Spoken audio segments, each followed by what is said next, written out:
Durablement Vôtre, l'entretien quotidien avec des femmes et des hommes de Lorraine et d'ailleurs, engagés dans une démarche de développement durable dans la sphère écologique, économique ou sociale. Lorsque parfois leur action se situe à l'intersection des trois sphères, elle ou il nous ouvre alors la voie d'un autre monde possible, vivant, viable et vivable. Durablement Vôtre, en partenariat avec les radios associatives de Lorraine.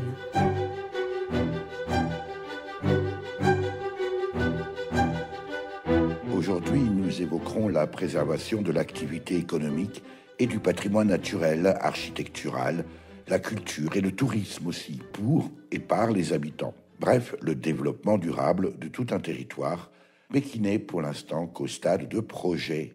Nous sommes en Argonne avec le président de l'association Argonne Parc Naturel Régional. Éric Mutschler, Durablement Vôtre.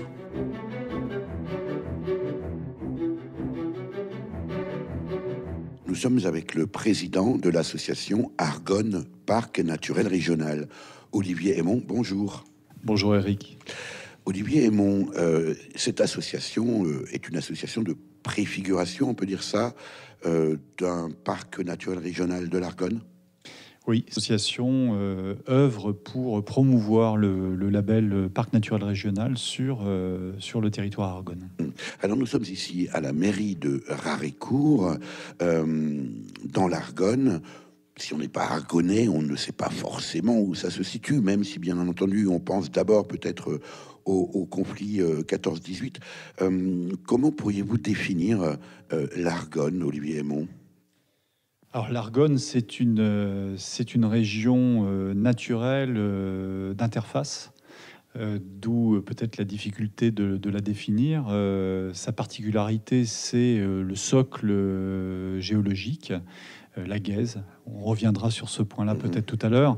Nous sommes à l'interface de trois départements de la Meuse, de la Marne et des Ardennes, et à l'interface de deux anciennes régions, la région Lorraine et Champagne-Ardenne. Donc maintenant, nous sommes au cœur du territoire de la nouvelle région. Et donc forcément au cœur de l'Europe, bien sûr, comme toujours. Est-ce qu'il y a des capitales ?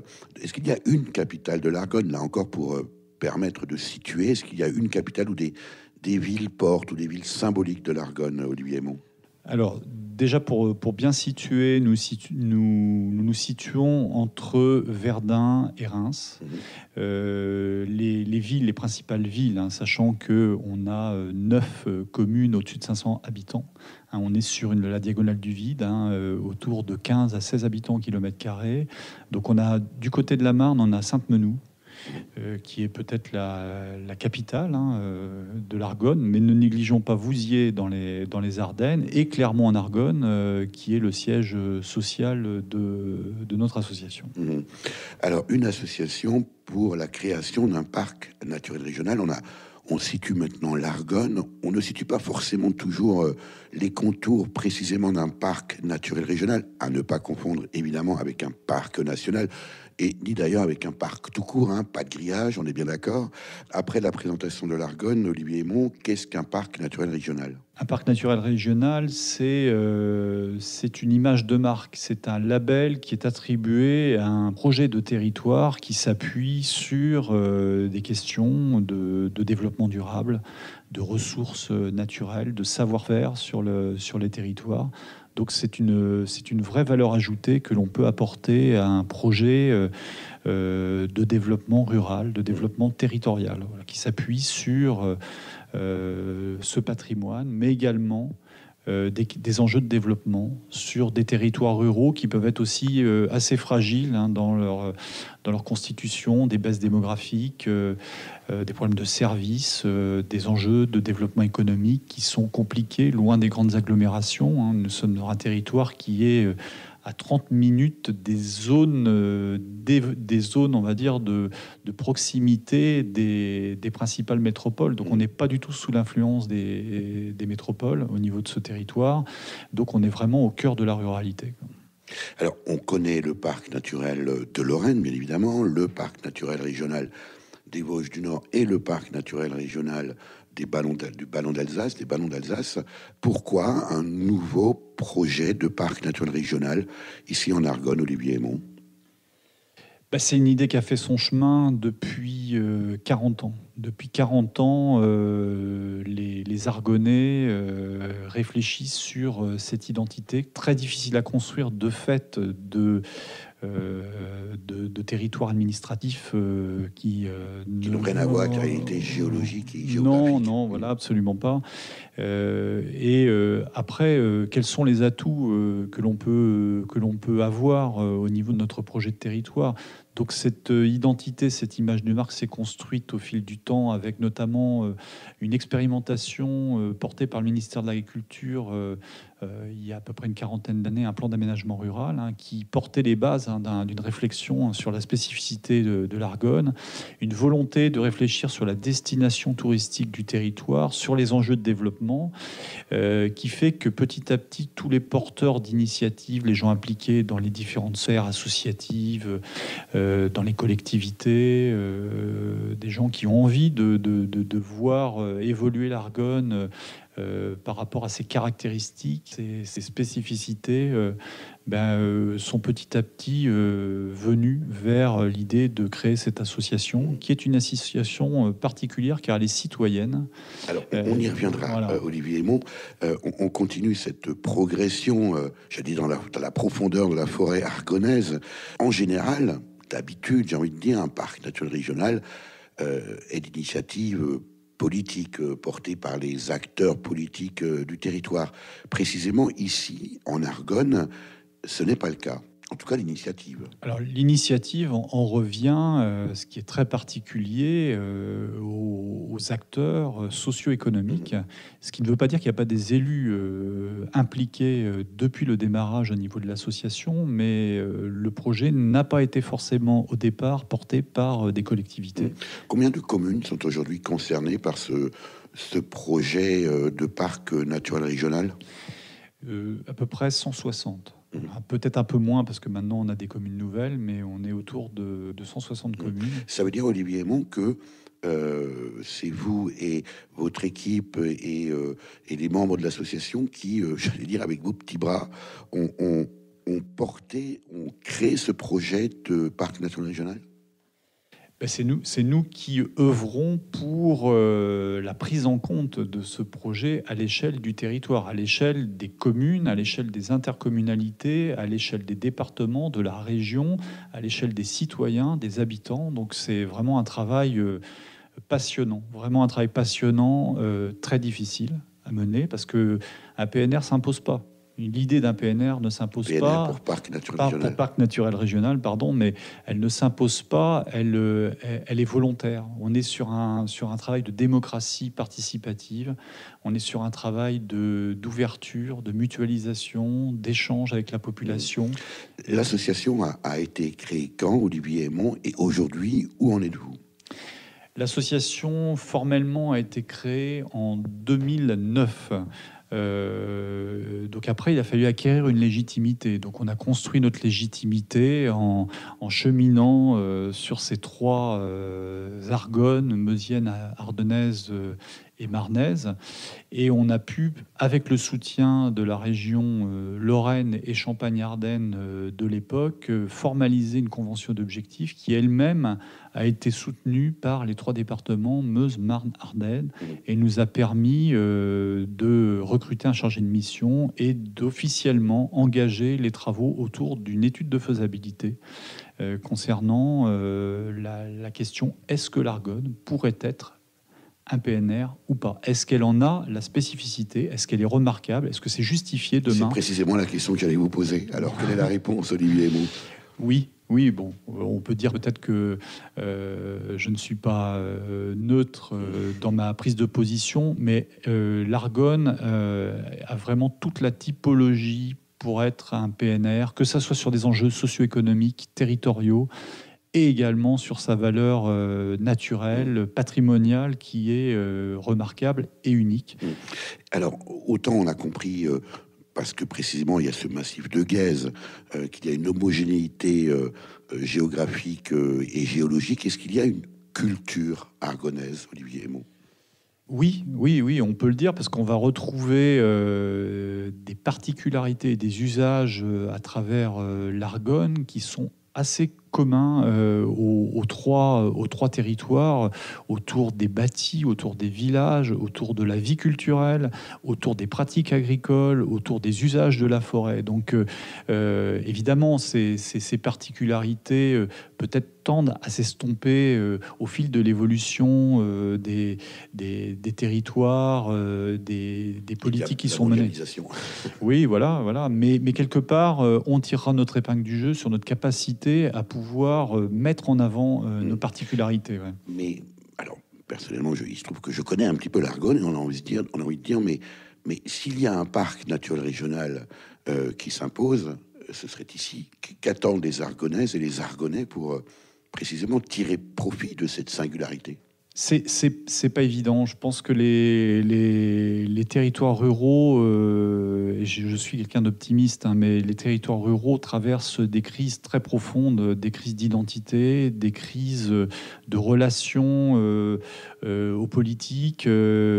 Beaucoup d'habitants, on peut le comprendre, sont rentrés dans une phase peut-être plus fataliste on subit finalement des choses, beaucoup de choses, des réformes finalement qui s'imposent à nous sur les territoires, et on voit finalement que l'intérêt pour le portage d'un projet de ce type est pas évident. Donc, nous, notre rôle, c'est d'essayer de construire, de redynamiser, redonner de l'enthousiasme finalement, en disant oui, on est peut-être dans une situation qui est très compliquée à gérer, et on peut comprendre que les habitants désertent un petit peu cette question de l'avenir de leur territoire, mais justement, il faut être dans une reconquête, et c'est notre travail. C'est pas gagné, rien n'est acquis, mais notre engagement collectif, il est là-dessus.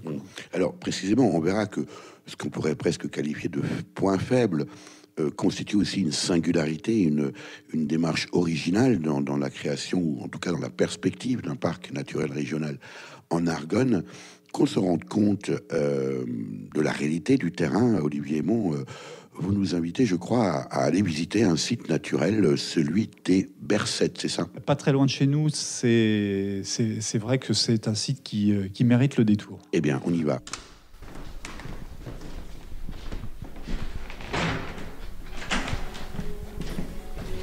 Il était 5 heures du matin, on avançait dans les marais, couverts de brume. J'avais mon fusil dans les mains, un passereau prenait au loin de l'altitude. Les chiens pressés marchaient devant dans les roseaux. Par-dessus les temps, soudain j'ai vu passer les oies sauvages. Elles s'en allaient vers le midi, la Méditerranée. Un vol de perdreaux par-dessus les champs montait dans les nuages. La forêt chantait, le soleil brillait au bout des marécages.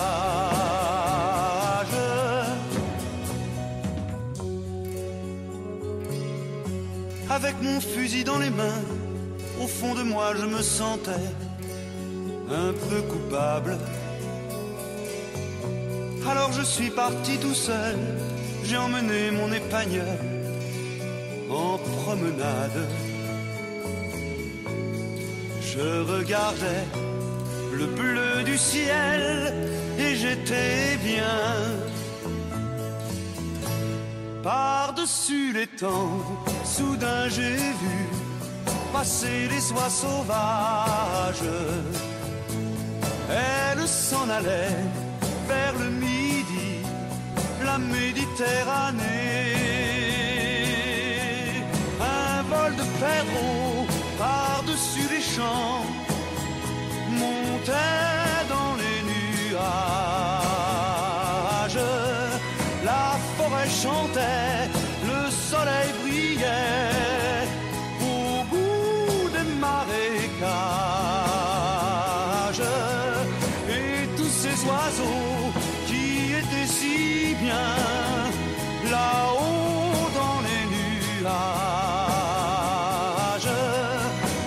voudrais bien m'aimer, les accompagner au bout de leur voyage.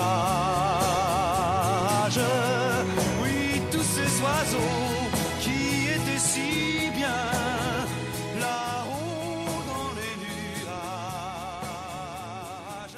Durablement vôtre, Éric Mutschler. Nous sommes arrivés ici sur le site naturel des Bercettes en Argonne avec vous, Grishka Lévy. Vous êtes chargé de mission à l'association Argonne Parc Naturel Régional. Alors, ce site naturel, on a derrière nous un étang. On est ici parce que ce site est représentatif véritablement du paysage argonnais. Tout à fait. On peut dire que c'est un site qui symbolise bien ce qu'est l'Argonne, avec la présence importante de l'eau, l'étang qui est derrière nous, avec la présence de milieux agricoles importants, des prairies, des cultures aussi de céréales, d'oléagineux, et puis ce fameux relief de Guèze qui va marquer le paysage argonnais du nord au sud, au milieu pratiquement de ce territoire géographique, et qui est un paysage singulier couvert de forêts, tout simplement parce que la présence de Guèze ne permet pas une exploitation aisée, on va dire, d'un point de vue agricole. Alors, on va revenir sur cette Guèze. Expliquez-nous géologiquement de quoi il s'agit, Grishka Lévy. Alors, pour faire très simple, la Guèze, c'est une roche sédimentaire, c'est-à-dire qu'elle s'est formée par l'accumulation de micro-organismes marins, il y a plusieurs millions d'années. Et l'idée, c'est qu'à présent, cette Guèze émerge en un relief quand même singulier sur l'Argonne, puisque c'est le seul endroit en France où la Guèze émerge comme ça sous forme d'un relief important.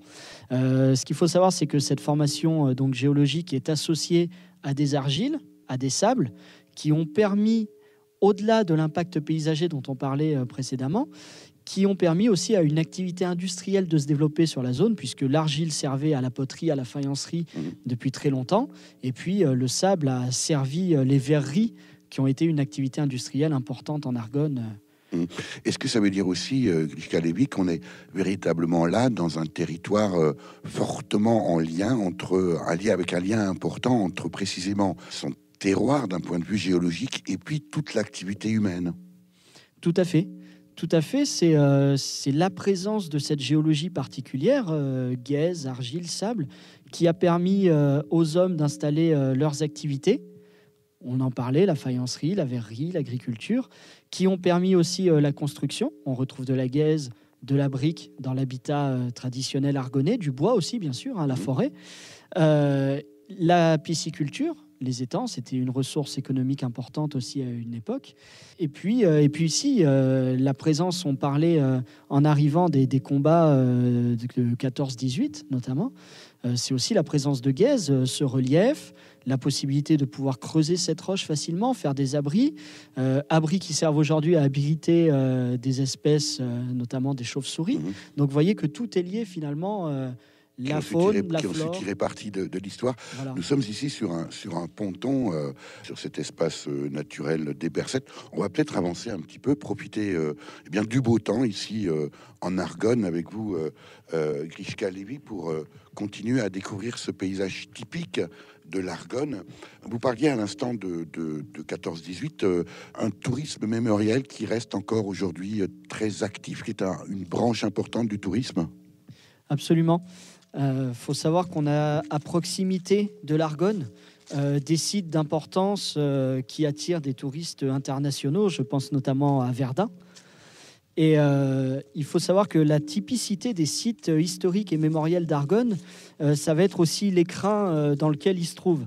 C'est des sites qui sont souvent plus confidentiels et qui attirent de nombreux visiteurs français et étrangers sur ce qui reste en fait des combats d'Argonne. Ouais. Alors vous avez, Grishka Lévy, mené une étude, on en reparlera un peu plus tard avec Olivier Aymon, assez singulière en tout cas dans la méthode.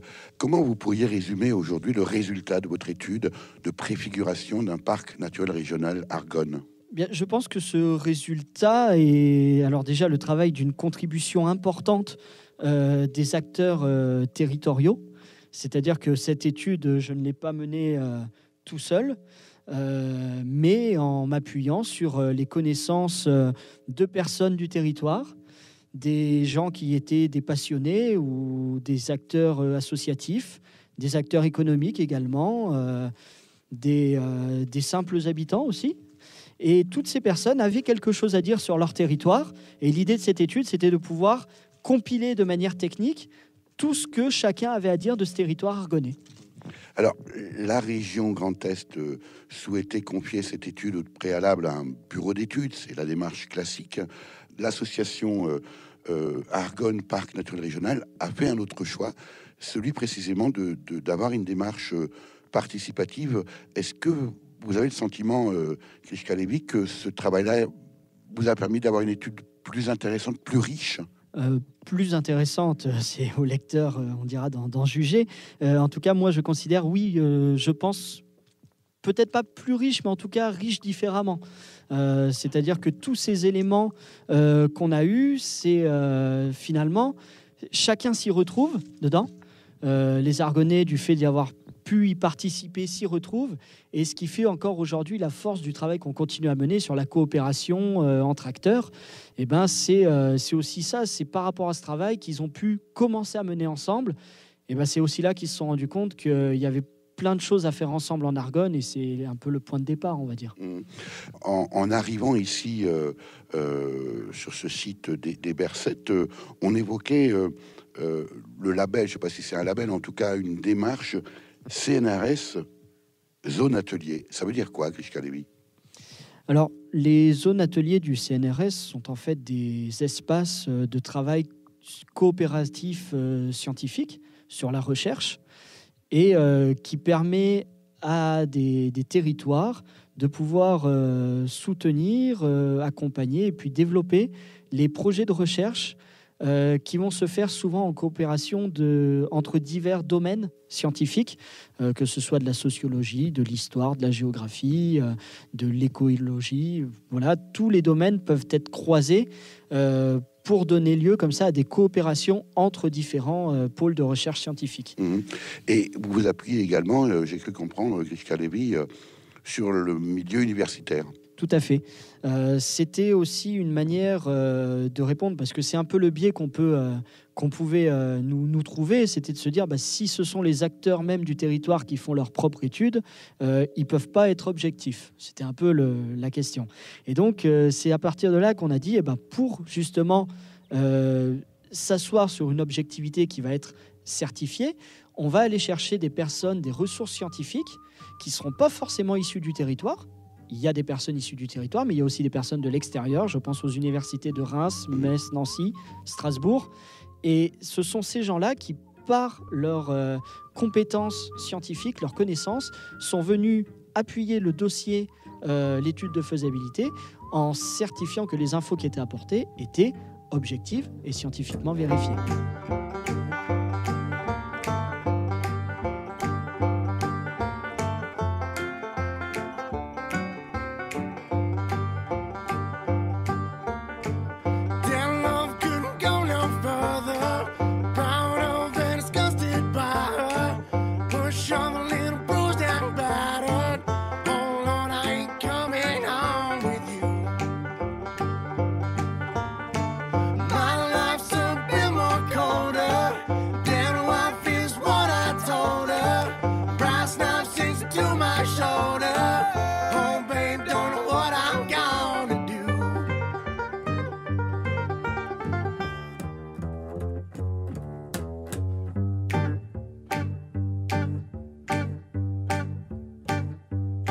I see my redhead, mess bed, tear shed, queen bee must squeeze.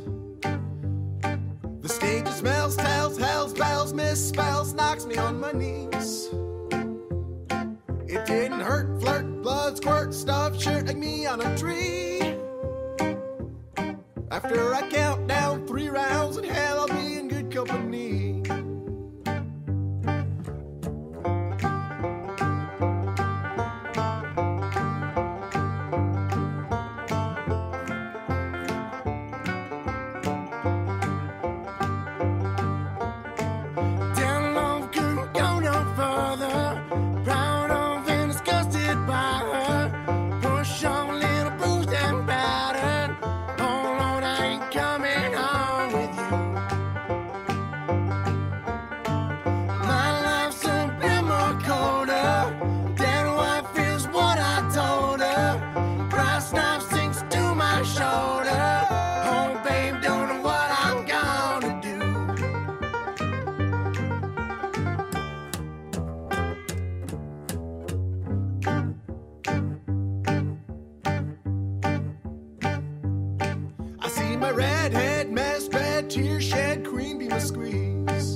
smells, tells, hells, bells, misspells, knocks me on my knees. It didn't hurt, flirt, blood, squirt, stuffed shirt like me on a tree. After I count down 3 rounds in hell, I'll be in good company.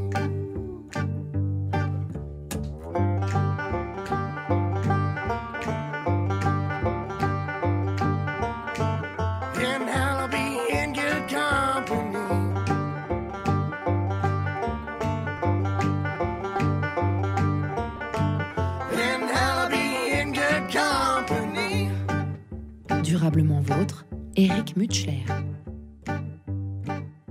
Nous sommes arrivés au bout du ponton ici sur ce site naturel des Bercettes où on rejoint Olivier Aymon dans cet observatoire, dans un observatoire ornithologique. C'est pour bien sûr voir les oiseaux sur cet étang, mais on peut aussi voir autre chose, hein, après tout. On peut y observer aussi les bords de l'étang, voir passer des libellules. Grishka Lévy, votre chargé de mission, Olivier Aymon, vient de nous expliquer cette démarche pour aboutir à une étude de faisabilité. Qu'est-ce qu'elle est devenue? On l'a vu tout à l'heure au siège à la mairie de Raricourt. Que devient et qu'est devenue cette étude qui, je crois, a été déposée très récemment? L'étude a été déposée au mois de juin. Donc pour nous, c'est un document qui devient socle aussi de nos démarches, qui démontre l'intérêt de la reconnaissance de l'Argonne. Donc ça va être un support de travail dans nos relations avec les territoires, les collectivités. Il y a un atlas cartographique assez détaillé. C'est une réactualisation, une mise à jour de la situation du territoire qui est mise à disposition évidemment auprès de l'ensemble des acteurs territoriaux, communaux, socio-économiques, la région, les départements. Est-ce que ce document, Olivier Aymon, pourrait suffire aujourd'hui à obtenir un label Parc naturel régional de l'Argonne? Non. Déjà, il démontre que l'Argonne peut revendiquer l'appellation ou le label. Maintenant, les décideurs doivent prendre les choses en main. Est-ce que les décideurs vont décider? Eh ben, je l'espère, et on fera tout pour. D'ailleurs, on vient d'être conventionné par la région Grand Est pour pouvoir animer le projet de territoire. Donc là, nous, notre rôle n'est pas de nous substituer aux décideurs, mais de créer des conditions favorables après ce travail avec les acteurs socio-économiques pour faire en sorte que les décideurs puissent formaliser un projet de coopération. Et c'est déjà une grande étape. Qu'est-ce qui fait qu'ils se rassemblent? Quels sont les objectifs partagés, les défis? Voilà, moi, j'aime bien le terme de défi. Quels sont leurs défis, finalement, pour l'Argonne dans le moyen et le long terme? Où est-ce qu'ils veulent aller ensemble? Donc, notre rôle est important. On doit avoir une certaine forme de neutralité dans ce travail. C'est-à-dire que notre objectif, c'est pas de leur vendre du PNR, mais déjà d'essayer d'aboutir à ce projet de coopération. Si ce projet de coopération ne voit pas le jour, de toute manière, cette question du label PNR ne pourra pas être portée. Alors, on l'évoquait tout à l'heure avec Grishka Lévy, une approche très singulière et peut-être même unique en France, au moins aussi unique que la Guèze. Olivier Aymon, cette démarche très singulière, puisque cette étude a été menée véritablement sur la base d'une approche citoyenne, d'une collaboration citoyenne. Oui, c'est une démarche contributive. Ça a été un peu... pas une bataille pour la faire reconnaître, parce que forcément, quand vous faites une étude de faisabilité, on vous fait valoir le regard extérieur, l'impartialité, l'objectivité dans la démarche. Moi, l'ingénierie citoyenne me plaît, le pouvoir d'agir des citoyens me plaît également. C'est important, c'est ça qu'on recherche, c'est faire en sorte que les citoyens s'emparent de questions et les portent. Alors justement, Olivier Aymon, vous évoquiez le devenir du projet même de parc naturel régional de l'Argonne. Est-ce qu'on peut imaginer que cette démarche participative, finalement, oui. Non, Vous avez vu quelque chose dans cet observatoire? Mon attention a été attirée. On a parfois des surprises, donc je regarde. Non, finalement, il n'y avait rien d'extraordinaire. Non, mais dernièrement, on a eu par exemple l'intérêt. Puis là, c'est le climat qui veut ça. La huppe Fassier. Là, j'ai vu passer la huppe Fassier. Bon, voilà. On n'est pas forcément habitué. Surtout pas dans un milieu comme celui-là, voilà, mais c'est toujours une belle rencontre. Alors, revenons quand même avec vous, Olivier Aymon, au Parc naturel régional de l'Argonne, à ce projet. Est-ce qu'on peut imaginer qu'une telle démarche citoyenne provoque une espèce d'effet cliquet, c'est-à-dire qu'on ne même si le projet n'avance pas assez vite, on peut imaginer néanmoins que ça ne puisse pas revenir en arrière parce que les citoyens argonais, les argonaises et les argonais se sont totalement emparés du projet. Oui, je le crois. Bon, après, on peut toujours avoir malheureusement des choses qui reviennent sur des choses bénéfiques. Et on en a vu certaines ces derniers temps. Mais moi, je pense qu'on a franchi des nouvelles étapes. Par contre, on le voit bien, toute démarche tient aussi par rapport à la capacité de maintenir un travail d'animation sur un territoire. C'est une part qui est malheureusement trop souvent négligée dans la conduite des politiques publiques. Si on veut tendre vers une transition territoriale, environnementale, écologique, énergétique, oui, il y a des outils techniques de pilotage, mais il y a aussi les moyens qu'on va mettre en œuvre pour animer. Et la place de l'animation, qu'elle soit bénévole ou qu'elle soit professionnelle, elle est fondamentale. C'est ce qui fait que demain, les conditions de développement et de transition sur les territoires vont pouvoir se mettre en œuvre. Alors on a franchi des étapes, mais il faut pas lâcher prise. Très concrètement, Olivier, comment ça se passe, une étude de faisabilité citoyenne? Très concrètement. Une étude de faisabilité citoyenne, c'est déjà être en capacité de se tourner vers les gens qui vivent dans une région en leur disant vous n'êtes peut-être pas scientifique, mais vous avez une connaissance très particulière, un vécu sur votre territoire. Et quelque part, ce vécu, ce regard, c'est aussi une forme d'expertise, une forme de contribution à ce qu'on peut attendre d'une évaluation. Donc, l'important pour nous, ça a été de dire à ces citoyens, de leur dire, à côté d'organisations plus techniques, de techniciens, d'ingénieurs, de scientifiques, on va vous laisser une place importante et non pas une place négligeable, mais vous allez pas faire les choses à votre place. Non, voilà. Donc, et quelque part, ce travail, c'est aussi une contribution que vous allez amener sur un projet de territoire. Il y a toujours des imperfections. On n'a peut-être pas réussi à aller jusqu'où on voulait aller en termes d'ambition, mais on a posé quand même des bases très particulières. En même temps, c'est bien, il vous reste de la marge.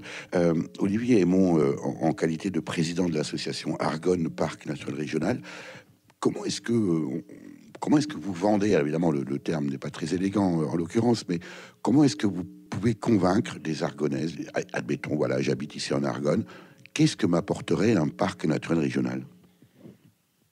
Tout à l'heure, je l'ai peut-être évoqué, je pense qu'on a besoin d'étincelles, on a besoin de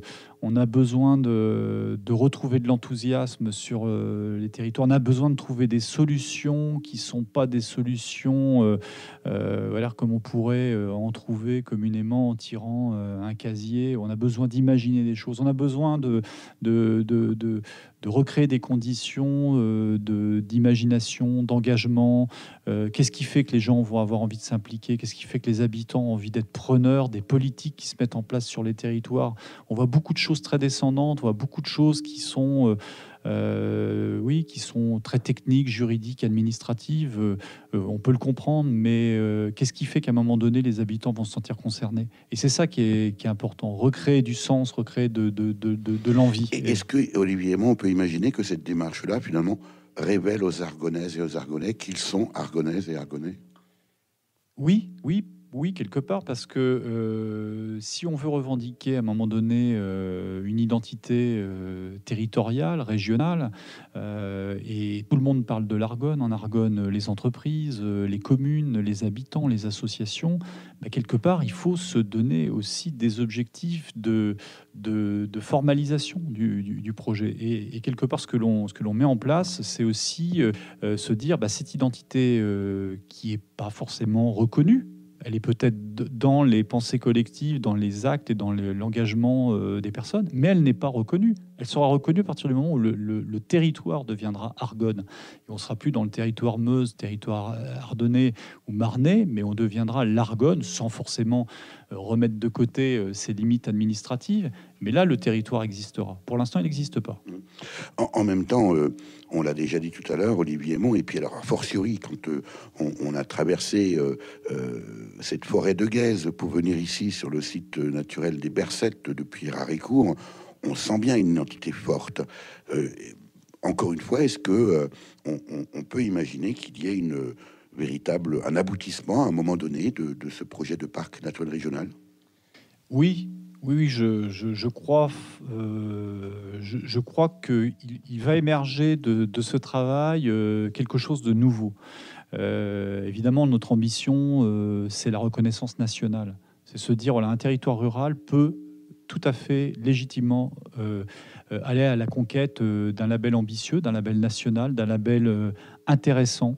Un outil qui n'est pas du tout passéiste. Les PNR ont quelque chose de très avant-gardiste dans la relation entre des acteurs du territoire, des citoyens. C'est un assemblage intéressant de travail. Donc je pense que quelque chose va émerger de nouveau sur ce territoire. J'y crois profondément. J'aimerais tellement pouvoir vous dire que rien ne va jamais finir, que l'horloge peut se retenir. J'aimerais tellement pouvoir écrire que rien n'arrêtera les rires, que notre vie est une source qui ne saurait se tarir. Mais rien ne sert de mentir, j'aimerais au moins vous prévenir que c'est dans les vivants qu'on construit les souvenirs, qu'à trop vouloir courir, c'est nos vies que l'on finit par fuir. Laissez-nous prendre le temps, laissez-vous prendre le temps, laissons-nous prendre le temps, juste quelques instants, laissez-nous prendre le temps. Laissez-vous prendre le temps. Oh oui, juste écouter le vent.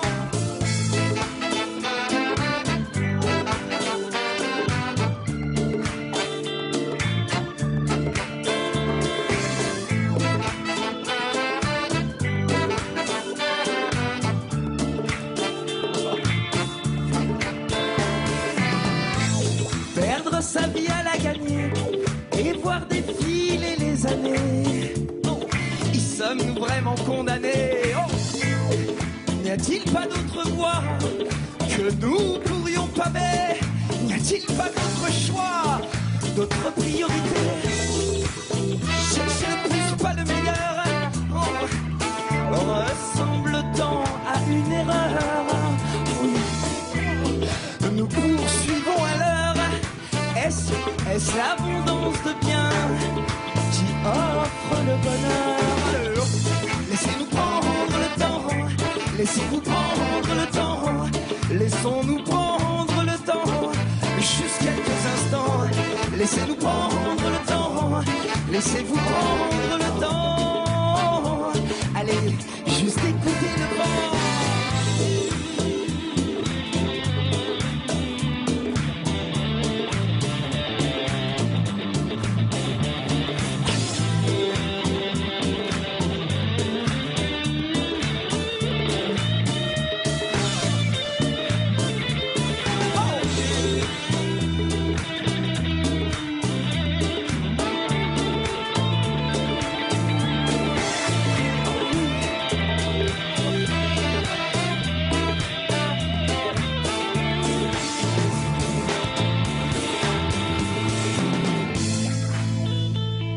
Durablement vôtre, Éric Mutschler.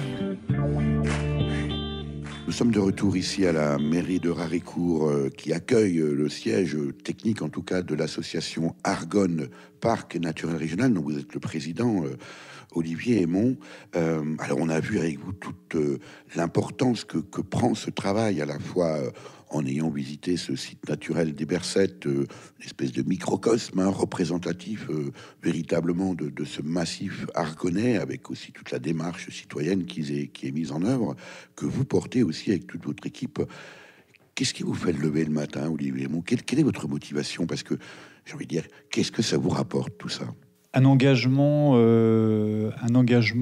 pour essayer de mobiliser les acteurs. On peut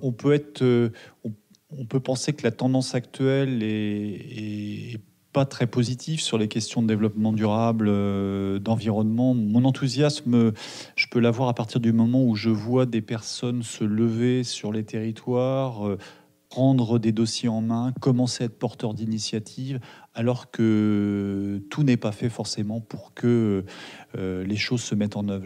Moi, je crois que la question du développement durable, pour moi, elle vient de là, c'est la base. On dit souvent penser global, agir local. La politique, elle se fait aussi par ces initiatives.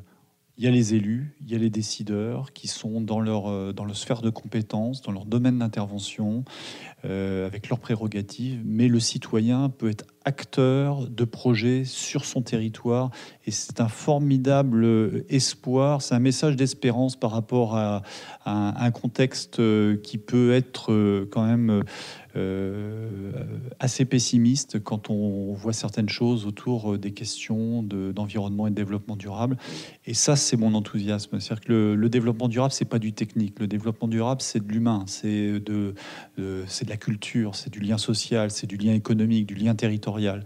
Et quand on arrive à voir ces ingrédients commencer à se consolider les uns aux autres, on trouve une motivation. Ma motivation, elle est là. En même temps, Olivier Hémon, vous comprenez que vous puissiez effrayer certains élus qui n'ont pas l'habitude précisément de cette forme de gouvernance. Oui, je le comprends. J'ai eu moi-même des engagements en tant qu'élu. Je pense que vu la période que l'on traverse actuellement, regardons les réalités en face, voyons le désaveu que nos concitoyens portent aux faits politiques. Ils ont à côté d'eux une formidable machine à entreprendre sur les territoires, c'est leurs citoyens. C'est-à-dire faire de la politique, c'est créer des conditions propices pour que les citoyens soient à côté des élus et soient acteurs du développement de leur territoire. Donc il n'y a pas à avoir peur de ça. L'élu est au service d'un territoire et doit être au service de dynamiques de projet.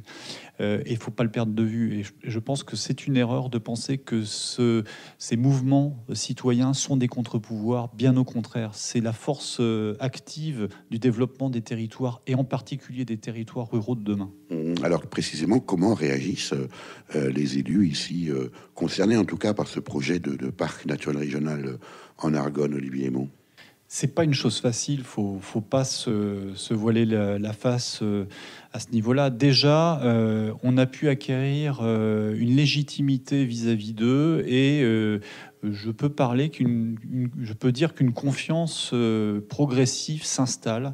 On n'est pas là pour compromettre leurs stratégies respectives. On est là pour essayer de créer des conditions de développement partagées et coopératives. Cette idée du PNR, évidemment, on n'y est pas encore politiquement, faut être très clair là-dessus. Mais petit à petit, ce que l'on a pu constituer commence à germer et on commence à avoir une cohésion, un esprit collectif. Et là, on est dans cette phase-là actuellement. En un mot, le parc naturel régional Argonne, Olivier Hémon, c'est pour quand ? Je ne peux pas le dire comme ça serait trop facile. J'ai des intuitions personnelles, mais il faut... Votre intuition personnelle ? Mon intuition personnelle, ça serait compliqué si je vous dis 2025, par exemple. Avant, je disais 2020. Il faut laisser le temps, il ne faut pas précipiter les choses. C'est un peu comme la COP21, quoi. C'est un peu comme la COP21. On comprend bien la complexité. Rio 92, accord de Paris 2015. Voilà, unanimité des gouvernements sur la COP 21. Voilà, faut laisser le temps. Prenons le temps, mais faisons en sorte que demain, l'Argonne soit un projet partagé par les élus, les citoyens et les acteurs économiques d'un territoire. L'invité de Durablement Vôtre, coup de gueule ou coup de cœur ?